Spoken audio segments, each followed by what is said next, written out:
नमस्कार, आप live cities देख रहे हैं। मैं हूं आपके साथ मिस्टर नवनीत। अभी मैं बिहार के राजभवन के बाहर खड़ा हूं। यहां पे आप देख रहे होंगे जन स्वराज की गाड़ियां भी खड़ी है, क्योंकि कल जो प्रशांत किशोर ने प्रेस कॉन्फ्रेंस करके बड़े-बड़े जो खुलासे किए थे, उन्होंने सम्राट चौधरी को किस तरीके से 6 लोगों के मौत में दोषी मानते हुए कहा कि सम्राट चौधरी ने अपने उम्र के साथ खेल किया था और उम्र बदलकर वो कोर्ट से बरी हो गए थे, जमानत से बाहर हो गए थे। लेकिन हालांकि और भी कई हलफनामे देते हुए प्रशांत किशोर ने कहा था कि जो सम्राट चौधरी की एज थी, उस समय नाबालिग सम्राट चौधरी नहीं थे, वो बालिग थे। इसी को लेकर आज राष्ट्रीय अध्यक्ष जो है जन स्वराज के उदय जी, वो देख रहे होंगे पीछे आप, उन्होंने आज राज्यपाल से मिलकर ज्ञापन सौंपने का जो बात कहा था, उसके लिए वो यहाँ पे आए थे। लेकिन राज्यपाल से उनकी मुलाकात नहीं हुई, लेकिन राज्यपाल के मुख्य सचिव से उनकी मुलाकात हुई। उन्होंने उनको ज्ञापन सौंप दिया है और इनको भरोसा है कि कहीं ना कहीं वो जो है राज्यपाल से उम्मीदें हैं, और अगर राज्यपाल इनके उम्मीद पर खरा नहीं उतरते हैं तो ये लोग कोर्ट का दरवाजा भी खटखटाएंगे। ये सारी बातें अभी जो है जन स्वराज के राष्ट्रीय ने कहा है। आप पहले उनको सुनिए कि वो क्या कुछ कह रहे हैं। नमस्कार बंधुओं, जैसा आप लोगों को मालूम है, कल प्रेस कॉन्फ्रेंस में हम लोगों ने अन्य बातों के साथ साथ ये भी कहा था कि हम लोग महामहिम राज्यपाल जी से मिलेंगे और एक ज्ञापन सौंपेंगे कि तुरंत ही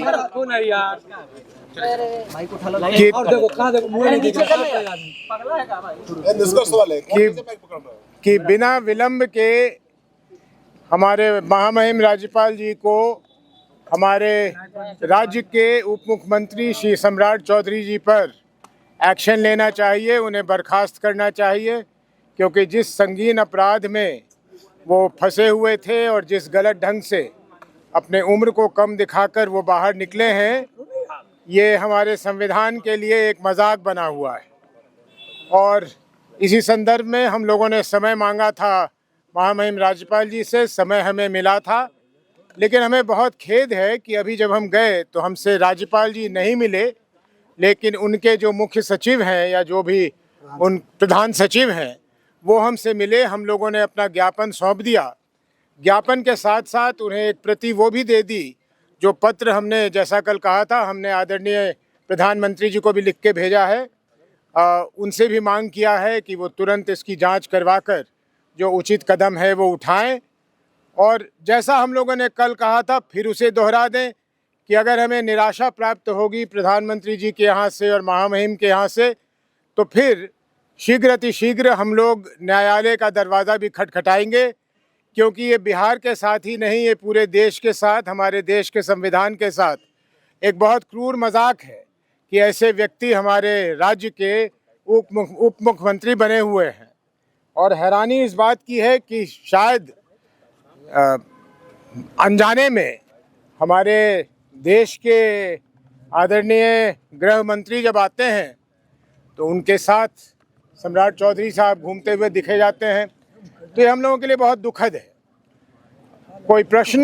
नहीं, राज्यपाल ने समय दिया था मिलने के लिए। जी, समय दिया था, नहीं मिले। और कोई बाध्यता होगी या उन पे कोई दबाव होगा, नहीं मिले। लेकिन कोई बात नहीं है, नहीं मिले फिर भी हम लोगों ने अपना जो ज्ञापन देना था दे दिया। और मुझे कोई संदेह नहीं, हमें कोई संदेह नहीं कि उन्हें वो ज्ञापन सौंप दिया जाएगा और उन्हें मौका मिलेगा कि उसमें जो लिखा हुआ है उसको वो पढ़ें और पढ़ के जो उचित कार्रवाई है वो करे।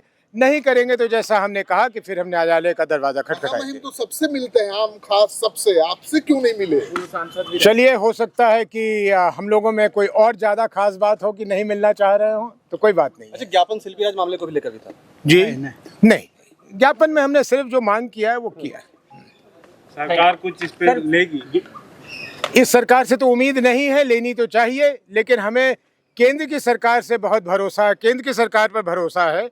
और खास करके आदरणीय प्रधानमंत्री जी जो स्वच्छता की बात करते हैं हमेशा सार्वजनिक जीवन में, उन पे तो हमें बहुत भरोसा है कि वो कुछ ना कुछ कार्रवाई करेंगे। उनको भी ज्ञापन देंगे? उनको तो प्रधानमंत्री जी को भेज दिया जी। उदय जी, बीजेपी की ओर से आप एक आज आरोप लगाया गया आपकी उम्र को लेकर। 2004 के लोकसभा चुनाव और 2009 के बीच के जो अंतराल में आपकी उम्र 13 साल। शायद वो उसको मिलाना चाहते हो सम्राट चौधरी जी की उम्र से। तो मैं जरा साफ कर दूं कि हमारे यहाँ नियम ऐसा है कि जिस समय आप नामांकन भर रहे होते हैं तो वोटर लिस्ट में जो आपका नाम और उम्र होता है, चाहे वो सही या गलत, आपको उसी को लिखना पड़ता है। अगर उसे आप बदल देंगे तो आपका नामांकन रद्द कर दिया जाएगा।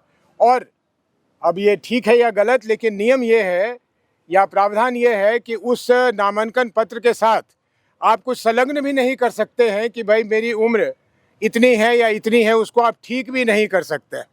लेकिन उम्र कोई गलत लिखे, ज़्यादा बढ़ा के लिखे या कम लिखे, उसके पीछे कोई मोटिव होना चाहिए।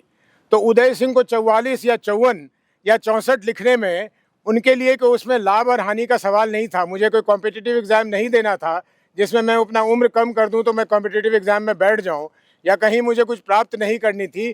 तो जो जिस समय वोटर लिस्ट में था वो मैंने नामांकन पत्र में दे दिया। अपने को नाबालिग साबित नहीं ना करना था। नहीं, नाबालिग साबित नहीं करना था, कहीं भी एडमिशन नहीं लेनी थी, कहीं जाना नहीं था और जेल से बाहर भी नहीं निकलना था। तो आपने सुना कि किस तरीके से उदय शंकर जी जो हैं वो सम्राट चौधरी को लेकर काफ़ी नाराज़ हैं, क्योंकि सम्राट चौधरी गलत तरीके से पद पे बने हुए हैं। और प्रशांत किशोर ने कल प्रेस कॉन्फ्रेंस करके इस बात का खुलासा भी किया था।